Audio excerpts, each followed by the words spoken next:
বলবে কি বলবে আমি ওটা ঠিক বলতে পারবো না এক্স্যাক্টলি কি বলেছে, তবে প্রতিবাদ করা আমাদের গণতান্ত্রিক অধিকার। প্রতিবাদ করতে হবে, অন্যায় হলে সে প্রতিবাদ হবেই, কিন্তু প্রতিবাদটা যেন গণতন্ত্রের মধ্যে আবদ্ধ থাকে, ডেমোক্রেটিক হতে পারে। আজকে তো ওখানে কারফিউ জারি করা হয়েছে। দেখুন 163 জারি করবেন, সেটা রাইট আছে, জারি করতেই পারে, কিন্তু প্রশ্ন থেকে যাচ্ছে যে 1890 সালে যে মসজিদটি তৈরি হয়েছে, তারপর এয়ারপোর্ট হয়েছে 1924-এ।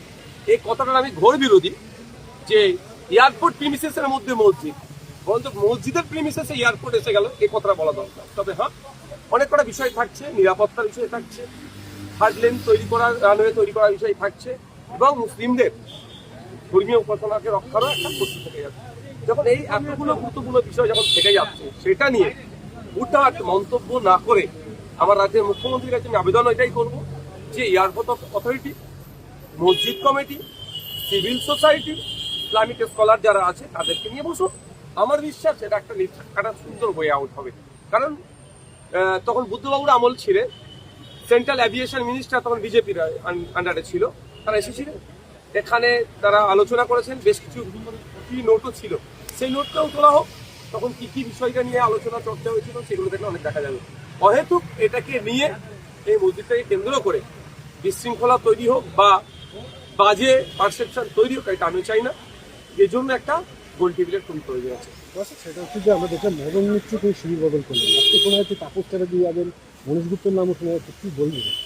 দেখুন, তৃণমূল যে পাপগুলো করেছে, অবশ্যই মমতা ব্যানার্জিকে একটা বড় অংশ পাপ দিতেই হবে মাথায়, কারণ তিনি দলের সর্বোচ্চ নেত্রী ছিলেন, তার আমলে অন্যায়গুলো হচ্ছিল, তিনি মুখ বুঝে সহ্য করেছেন, এই পাপের ফলগুলো এগুলো হচ্ছে।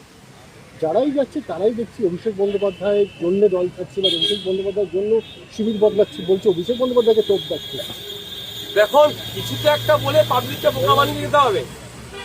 এতদিন অভিষেক বাবু এবি এবি করে লাপালাপি করছিলেন, এখন কি হলো? এখন অভিষেক বাবু বলুন বা মমতা ব্যানার্জি বলুন বা তৃণমূল কংগ্রেসের যে থেকে যে মধু পাওয়া, সেটা নাই, মধুর হাড়ি শেষ হয়ে গেছে। এখন অন্য কোনো শিবিরের নাম লিখাতে হবে মধু খাওয়ার জন্য। শুধুমাত্র কি শিবির বদল, নাকি এর পিছনে রাজনৈতিক চাপ বা ইডিসিবিআই এর ডাক সবকিছু রয়েছে? দেখুন, এগুলোতে থেকেই যাচ্ছে, কেউ কিছু অন্যায় করে বসে আছে বা আগামী দিনে কারোর যে লক্ষ্য আছে সেগুলো হয়তো পূরণ করবে।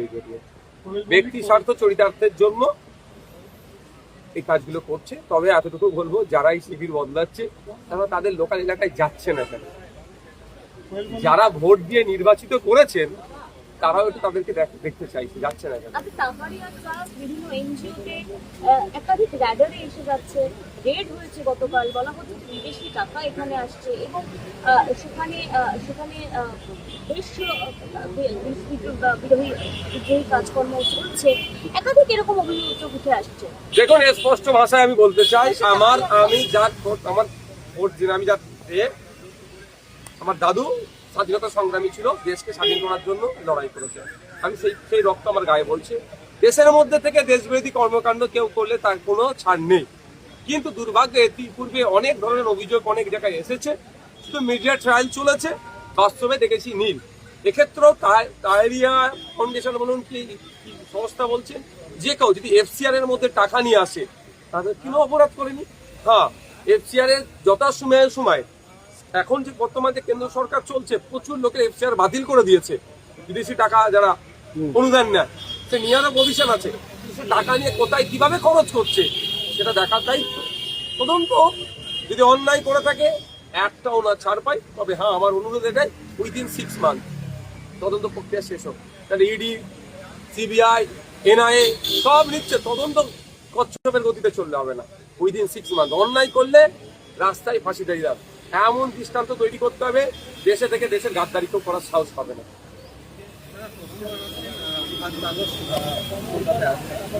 কি করবো তার জন্য? আমি কি করবো তার জন্য?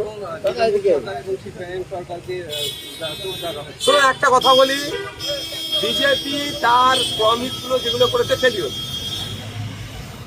উন্নয়নের ডাঙ্গা বাজাচ্ছে ফেলিওর, 3 মাসে সেরকম ভাবে কিছু করাতে পারেনি।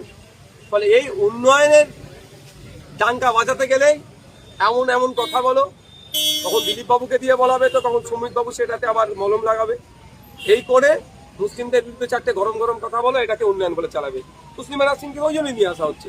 আমি কেন বলবো? সংখ্যা করুন, গরিষ্ঠ সমাজের মানুষকে প্রশ্ন করুন যে তসলিমা নাসরিন পশ্চিমবাংলায় আসছে, যে প্রতিনিয়ত আপনার প্রতিবেশী সংখ্যালঘুদের ওপরে নিয়ে বাজে মন্তব্য করে, আপনি কেমন ভাবে দেখছেন? আমাকে কেন প্রশ্ন করবেন? আমি তো স্বাভাবিকভাবেই বলবো এটা ভালো না, এটা বলাবেন আমাকে দিয়ে, কিন্তু আমি ওটা বলবো না। যে কেউ আসতে পারে পশ্চিমবঙ্গের সংস্কৃতি কালচার প্র্যাকটিস করার জন্য কেউ আসতে পারে, কিন্তু সংস্কৃতি কালচারকে সামনে রেখে নির্দিষ্ট কোনো ধর্মের বন্ধের মানুষ যদি আঘাত করে, তাহলে তখন প্রতিবাদ হবে ডেমোক্রেটিক হয়ে। পদত্যাগ করলেন, শেষমেশ দেখা গেল সুমিত বনসালের সঙ্গে তিনি বৈঠক করলেন। আমি অনেক আগে বলেছি এই ধরনের যারা এই সিনেমা জগতের আছে তাদেরকে দিয়ে এই ধরনের কোনো কিছু হয় না। হ্যাঁ, তারা যদি পুরোপুরি যদি আসে তখন কারণ এরা একটা জগৎ সামলাচ্ছে। আবার এই পলিটিক্সটা তো ওর থেকে বড় বড় ফিট, তারা সামলাতে পারবে না, অনেক আগে বলছি। ফল আজকে এটা আমি কয়েক জায়গায় বলে অসুবিধা কি আছে। देखिए वो बोला पीसफुली प्रोटेस्ट के बारे में। Peacefully protest our democratic rights, उसमें कोई मेरा ये नहीं है। पहला दूसरा बात है दुर्गा चौधरी साहब वो मस्जिद को उसका वो सेक्रेटरी भी है उसका, वो ज़्यादा इसके बारे में देख रहे हैं, उससे चर्चा कर रहे हैं, इसलिए हम थोड़ा कम बोल रहे हैं। फिर हम बोलेंगे देखिए इससे पहले वो मस्जिद को लेकर सेंट्रल एविएशन मिनिस्टर आया था जब बीजेपी का दौर चल रहे थे, उधर आज के कुछ नोट देके गया था, उसको उठाओ क्या बोला था, सीक्रेट रीजन था क्या, वहाँ कहने से कोई दिक्कत नहीं होगा। बात किया अभी वो जो मस्जिद है उसके बारे में चर्चा चल रही है। अब बंगाल का जो चीफ मिनिस्टर है हम उनसे रिक्वेस्ट करेंगे, आप जो एयरपोर्ट अथॉरिटी है, मस्जिद कमेटी है, सिविल सोसाइटी है, इस्लामिक स्कॉलर जो है उसको लेके बैठे इसका मामला को हल करें। 1 मार्च बीजेपी ने तस्लीमा नसरीन को तस्लीमा नसरीन कौन आएगा कौन नहीं आएगा उसमें लेना देना कुछ नहीं है। बात ये है बीजेपी पूरा फेलियर है, बीजेपी पूरा फेलियर है। बोला था 200 यूनिट मुफ्त में बिजली मिलेगा, 450 में गैस मिलेगा, वर्षा इन डेयर आउट, बहुत कुछ बोला था। अभी देखिए क्या चल रहा है, फेलियर है। उसको वो फेलियर को उन्होंने क्या अभी तस्लीमा जी को लेके क्या करेगा, वो दोस्त अलग बात तो बोलेगा मुसलमान के खिलाफ, ये उन लोग बीजेपी का डेवलपमेंट ही है। लेकिन बात क्या है, कोई आएगा कोई जाएगा, उसमें मेरा हम लोगों का कोई लेना देना नहीं है। लेकिन आके कुछ अगर भड़काऊ भाषण देखा तो उसके खिलाफ डेमोक्रेटिक वॉइस से प्रोटेस्ट करो। कोई मल्लिक राज्यसभा से इस्तीफा दिया। देखिए हम बहुत पहले बोला इन लोगों के बारे में, जिसके पॉलिटिक्स में थोड़ा भी नॉलेज नहीं है उसको लेके क्या करेगा। अगर वो राज्यसभा में रहेगा तो भी क्या करेगा, क्या मुद्दा उठाएगा। बंगाल में कुल मिला के 70% पॉपुलेशन है एग्रीकल्चर रिलेटेड है, उसके बारे में क्या बात करेगा। पहले तो उनको तो चुनना ही गलत था। ममता बनर्जी का जो दौर है अभी,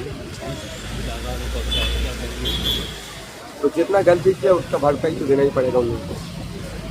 उन्होंने बोल रहा है 21 जुलाई के पहले जिनका जाना है चला जाओ। वो उनका पार्टी का इंटरनल मैटर है और नहीं जाए उनके पास मेरा हम सबसे नहीं